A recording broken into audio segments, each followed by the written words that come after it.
They dressed in aquacha, they sang, they chanted One Nigeria, and Nigerian soldiers shot them anyway.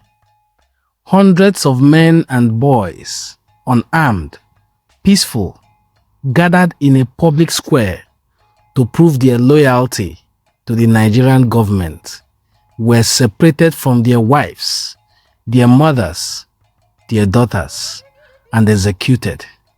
Not in secret, not at night, in broad daylight, in the middle of their own town. And for decades, Nigeria pretended it never happened. This is the Asaba Massacre, and this is the story they tried to erase.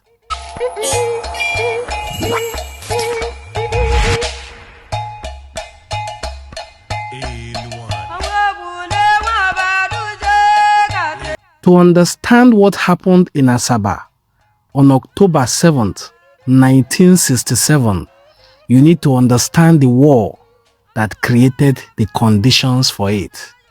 In July 1967, Nigeria was tearing itself apart. The eastern region had declared independence, calling itself the Republic of Biafra. At the center of the conflict was oil, ethnicity, and political power. Ojukwu wanted, if he succeeded, yes, with the oil, the major oil is in his own part of the country, and at that time is in the eastern part of the country.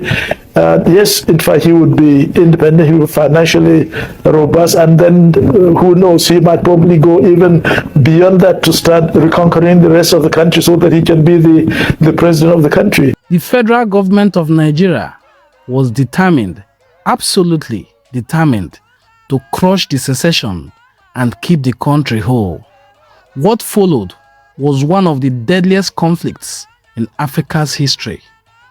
By the time it ended in January 1970, between 1 and 3 million people were dead, most of them Igbo civilians, starved to death under a federal blockade. But the Asaba Massacre happened before the full horror of that starvation set in. And it happened to a community that wasn't even part of Biafra, but identified fully as Igbo. Asaba sits on the western bank of the Niger River in what was then Midwestern region of Nigeria, today's Delta State. Look east across that river and you will see Onitsha, a major Igbo city that was part of the eastern region, part of Biafra, but Asaba was on the federal side, administratively, politically, legally. The people of Asaba were Nigerian citizens under federal control, but one thing stood them apart. They were regarded and known as an Igbo community. The problem was that they were ethnically Igbo, and that became their undoing. They spoke the Igbo language. They shared culture, tradition, and family ties with the people across the river. And in the eyes of the federal soldiers marching into their own town in October 1967, that was enough to make them the enemy. In August 1967, Biafran forces had made a bold and shocking military move. They invaded the Midwestern region. They briefly captured Benin City and pushed towards Lagos. It was audacious, it was alarming, and it rattled the federal government to its core. But the advance didn't last. Federal forces reorganized, counterattacked, and by September, they were pushing back. By early October, they had recaptured the Midwest and were closing in on the Niger River, the boundary between the Midwest and Biafra. The units doing this recapturing were from Nigeria's 2nd Infantry Division under the command of Lieutenant Colonel Murtala Mohammed, a man who would later become Nigeria's military head of state before being assassinated in 1976. His troops had been fighting hard They were angry, they were suspicious, and when they looked at the Igbo residents of Asaba, they did not see loyal Nigerian citizens. They saw potential collaborators, potential enemies, people who looked like the men they had been fighting.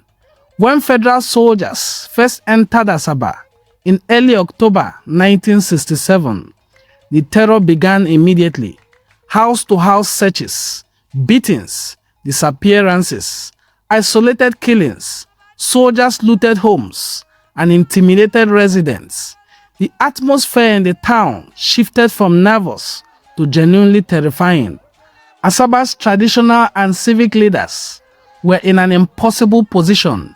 Their town was under military occupation by troops that viewed them with hostility and suspicion. People were being killed. Something had to be done. So, they came up with a plan, a public demonstration of loyalty. They would gather the townspeople together, peacefully, visibly, unmistakably, and show the federal soldiers that Asaba supported one Nigeria, that its Igbo residents were not Biafran sympathizers, that they were not the enemy. Town criers went through Asaba's streets. The message was clear. Everyone should come to a peace march and rally. Wear akwacha, the traditional garments of the Igbo people in the western banks of the river Niger, a symbol of peace and purity, a symbol of royalty.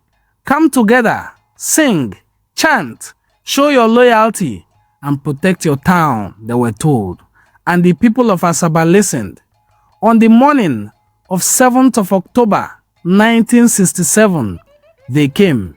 Men, women, children, teenagers, elders.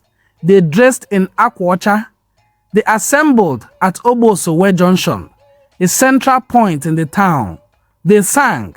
They chanted One Nigeria. Some accounts say they were dancing. The mood, despite the fear hanging over everything, carried a fragile kind of hope. Maybe this would work, they said. Maybe the soldiers would see them, really see them, and understand that these were not the enemies. They had no idea what was coming. As the crowd gathered, federal soldiers began moving into position around them. Then came the order that would shatter everything. Men and teenage boys were to be separated from the women and children. It was carried out efficiently. Males who appeared old enough to potentially bear arms were pulled to one side. Women, girls, and small children were told to leave. Some women refused. They held onto their husbands, their sons, screaming and pleading. Soldiers forced them apart, sometimes violently, until the two groups were fully separated. The men stood together at Obosowe Junction, still in their white akwacha, still hoping, perhaps, that this was just a security check, that they would be questioned and released, that their demonstration of loyalty had meant something. Sadly, it hadn't. Federal troops opened fire. The shooting was not chaotic or confused. It was systematic. Automatic weapons fired into the crowd of unarmed men and boys. People fell. Some tried to run and were cut down before they could take 3 steps. When soldiers paused to reload, the wounded tried to crawl away and were shot again. Bodies piled on top of bodies. Blood soaked into the ground of a town square where minutes earlier people had been singing and praising Nigeria. The killing lasted only minutes, but the women and children watching from nearby, listening to the gunfire and the screaming, those minutes must have felt like the end of the world, because for their families, that was the end of the world. A handful of men survived through desperate chance. Some fell before the hits and lay completely still, buried under corpses, covered in the blood of others, not breathing, not moving, waiting, When the soldiers paused or shifted position, some of these men crawled out from under the dead and fled into the surrounding area. Their survival was not heroism. It was the terrifying luck of being in exactly the right position when the guns started firing. But most of the men who had gathered that morning in white aquacha, singing songs of national unity, did not survive. The dead lay where they fell. In the days that followed, federal soldiers initially prevented families from retrieving the bodies. Corpses decomposed in the tropical heat. When survivors were eventually allowed to carry the dead, it was done in traumatic, chaotic grief. Mass graves, shallow pits, bodies buried without the proper funeral rites that Igbo culture holds as sacred obligations to the dead. The exact death toll will never be known with certainty. No official records were kept. No government investigations was launched even until this day. Early documentation by local leaders recorded at least 1,000 men and boys whose families were able to report them, whose identities be confirmed in the chaos that followed. But historians studying the massacre estimate that between 800 and 1,000 people were killed on October 7th alone. Some community sources believe the total number of killings across several days in Asaba exceeded 1,000.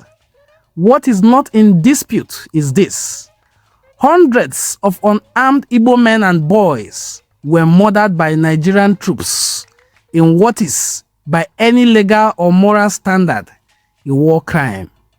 And then Nigeria buried it. Not the bodies. Those had already been thrown into shallow graves. Nigeria buried the truth. There was no official acknowledgement, no military tribunal, no accountability for the soldiers who had carried out the executions or the commanders who had ordered or permitted them. The Asaba Massacre was simply erased, absent from official histories, absent from textbooks, denied by the military. The federal government's narrative of the Civil War had no room for a story like this, a story in which Nigerian soldiers massacred Nigerian citizens who had gathered to pledge their loyalty to Nigeria. They were not fighting for secession. For the survivors of Asaba Massacre, this silence was its own wound. They had watched their fathers, husbands, brothers, and sons be slaughtered. They had buried them in haste and in grief. And then they were expected to say nothing, to move on, to accept that it hadn't happened, or that if it had, it didn't matter.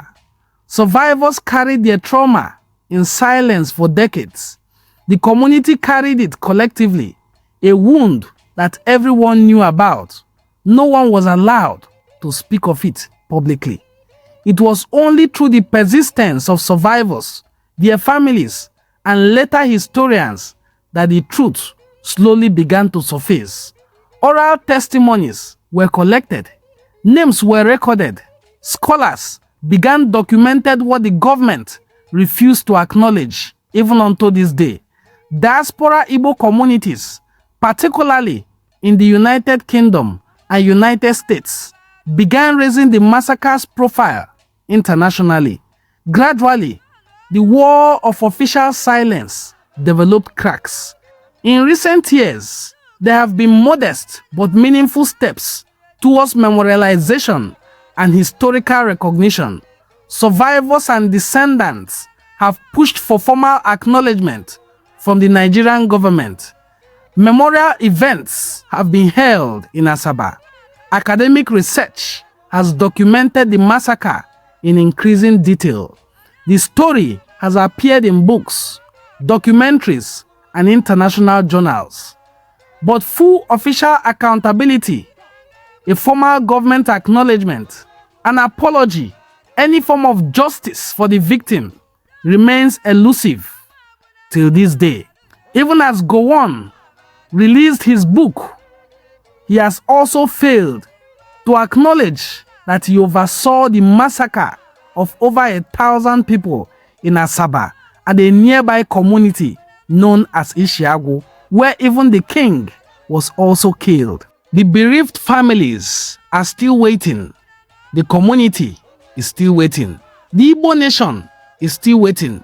The Asaba Massacre of October 7, 1967 is a story about many things.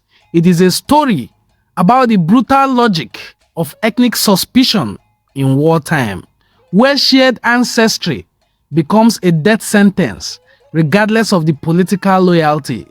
It is a story about civilian suffering in conflicts where the lines between soldier and sympathizer are deliberately blurred by those with weapons. It is a story about military impunity. What happens when soldiers are never held accountable for what they do during war times. But above all, it is a story about historical memory, about what societies choose to remember and what they choose to forget, about who gets to decide which atrocities are written into the national story and which ones are quietly disappeared. The people of Asaba put on akwacha, they sang, they came in peace. The least the rest of us can do is remember them. Thank you for watching this edition of our historical documentary on Enuane Cultural Forum. If this story moved you, share it. These are the stories that deserve to be told. Hit the subscribe button if this is your first time of coming across our channel. See you in our subsequent videos. Bye!